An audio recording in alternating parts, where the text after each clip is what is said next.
Hi everyone and welcome to Nursery World 2020. I'm here with Andy McCormack, who is an early years teacher and now working for his Ph.D. at the University of Cambridge at the Centre for Research in Children's Literature. He's been talking today about children's picture books and why they should be at the heart of all of your curriculum. Andy, thanks for joining us. So I think a nice place to start is for you, what makes a great children's book? Yeah, so I think what makes a picture book in particular really special is the interaction between word and image. So a real sort of classic of the genre would be Rosie's Walk, Pat Hutchins, and you can isolate the text and it's just a story about Rosie going for a walk. It only becomes interesting because of the relationship between the image in which she's being chased by a fox and he's getting into all sorts of scrapes. The text isn't enough in a picture book. How it interacts with the image is what makes the picture book such a special form. That's great, and I think it's really important to note the importance of the illustrator in the picture book then in that sense as well, because it's such a key part of it. Absolutely. So if somebody says The Gruffalo's by Julia Donaldson, it is by Julia Donaldson, but it's also by Axel Scheffler. The illustrations, I mean, The Gruffalo is a perfect sort of update of Rosie's Walk. I mean, the little mouse's facial expressions and then the Gruffalo's facial expressions are what make the descriptions of the animals meaningful, because he's describing a monster who turned out to be true, which you see his words become real. And when it comes to the kind of stories, what do you love to see in just a classic children's book? What do you think is a story that always kind of just has that? Is it about it being engaging? How much do we need to think about the sort of quote-unquote educational context of a picture book? Where do you sort of sit on that scale? Well, I think a good story is enormously important, and there's a lot of anxiety around changes to the early years foundation stage framework and Ofsted's and the EYFS's focus on phonics and vocabulary. Phonics and vocabulary are happy byproducts of engaging with a really high quality picture book with an interesting story, with engaging characters, with beautiful illustrations, with interesting interplay between word and image, with nice rhythm, books that children want to return to. Kids that enjoy interacting with them will develop in their literacy. I think that's, and you were saying to me earlier that that's actually what you were talking about today, was that idea that reading doesn't just sit within that narrow way of reading, like picture books as a tool to work across the curriculum. Absolutely. A picture book isn't something to be mined for phonic content. If you think about your own experiences with literature as a child, you remember where you were, who you were sharing the book with. You remember the story, the emotion that it generated in you. You remember the rhyme, you remember the rhythm of it. A really literature-rich environment at home or in the classroom is the foundation for success in learning and in literacy. And engaging with texts in a really in-depth way, in a really respectful way for the objects of the book is something in and of itself is a fantastic starting point for learning across the curriculum. And I've read some of your pieces for Nursery World, and you talked about how one of the best things about a picture book is it's sort of a safe space for a child to develop their own ideas and to develop self-regulation. Why is it that a picture book is such a great format for a child to actually understand itself? Well, a picture book's a starting point that you can use in story time with all the children, or a child can engage with it personally, one-to-one. They can take it out of the book box and they can engage with it more fully. Different children, like different adults, they're drawn to different illustrators, to different themes, to different topics. And there's really a picture book that speaks to every experience that a child can go through. And there's also a picture book for every aspect of the curriculum that you want to focus on in your planning as well. So a picture book can do 1,000,001 things for 1,000,001 different people. I think it's that everyone has their favourites, don't they, when it comes to picture books that they love to go back to. But is it also important that you're making sure that you're kind of constantly updating that library you have, and how do you think practitioners and leaders should choose the picture books that they need to kind of add to their library? Well, I think classics are classic for a reason, and it's wonderful to have a library in which adults know the text and they're comfortable with them, and they have a book at their fingertips for every moment, every experience.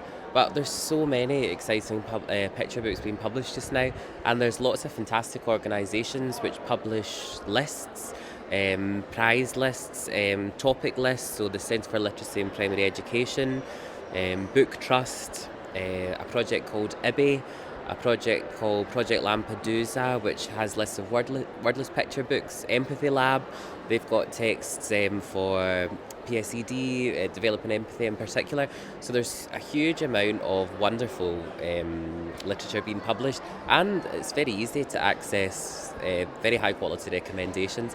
So don't just have classics, build on what's innovative and what's happening in the field just now. And what are some of your favourites that spring to mind that have come up over the last, say, year or so? Well, an author, illustrator I hugely admire who's working now sort of within the past 10 years is Emily Gravitt, and all of her books are either interactive to an extent, so Spells is actually split page book in which a little frog is casting spells and you can change the spell as he's casting it. So a really innovative use of form. But even books which aren't sort of technically innovative in that sense, they all treat the book itself as an object of interest and excitement, and she often represents books within her books, and she often represents her characters interacting with texts, and they're wonderful starting points for valuing the text and the reading experience. So I'm always excited to see what she's going to publish next. Wow, that sounds great. And I suppose there is the classics. When you like to go to the things that just always stick in your mind, what are the ones that kind of speak to you?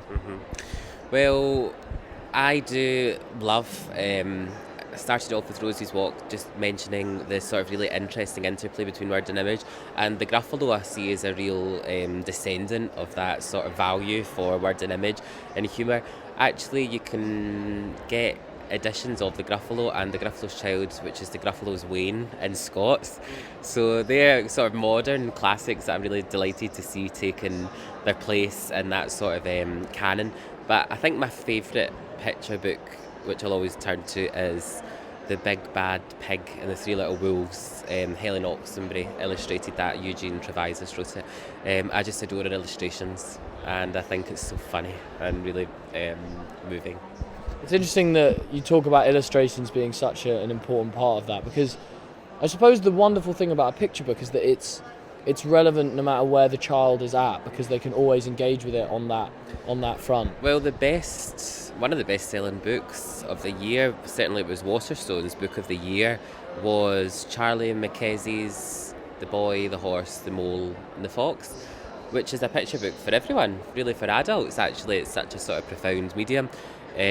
But there's schools and teachers in Year 6 who use a wordless picture book to embed sort of the themes of that week at the core of the classroom. So I think picture books absolutely, and particularly the wordless picture books, are a fantastic starting point for all sorts of topics, not just in nursery but across sort of learning for life. And how important do you think it is that practitioners really understand how to read with children and using that? Because I know that it's so important that using voices, for example, and engaging outside of the text and asking children questions, it's so important for them to really get the learning out of it. Do you maybe want to talk a little bit about how you think the best way someone should approach that reading task? Absolutely. So there's a movement just now in children's literature research, sort of in universities and in the academy, which is quite detached from places like the conference today, where through a process of autobibliography, you put yourself at the reading experience. Remember when you were a child, who read to you? What books did you read? What images do you remember? You remember the sound of someone's voice, you remember the rhythm, you remember an image, you remember an illustration. So for the kids that you're teaching, that's what they're going to remember in 20 or 30 years when you're asked to remember your own first reading experience, especially for kids who are not coming from that kind of literature-rich background. That's something that you can provide. So of course phonics is important and vocabulary is important, and unfortunately I think practitioners can get caught up in mining picture books to evidence literacy, when actually picture books are much more than that. Think about what you remember from the experience of reading picture books and start from there. And how do you think that, I guess, reading is sort of the first place in making sure you're doing it, but we hear a lot about this idea of make sure that we nurture this lifelong love of reading. It's from the UIFS, and the question is, how do you think we're best placed to make sure that we nurture that, and why is it so important? Well, I think it's really important and very encouraging that this sense of a lifelong love of reading is actually embedded in the framework, and it's also recognised as one of the criteria for excellence in Ofsted's literature, adults exhibiting their own love of learning, their own love of reading. So I think embedding that for children is something that starts with you as a practitioner, how you value texts, the respect that you show them in handling them and selecting them and sharing them with the children, not only at story time but one-to-one in the classroom. What role are texts and books, high quality books which you've chosen, which you love yourself, what role are they playing in your classroom and how embedded are they? Fantastic. I think that's a great place for us to finish off. Andy, thank you very much. Oh, thank you. Make sure to keep following over the next few weeks as we release more and more of these interviews from Nursery World 2020, and we'll see you again soon.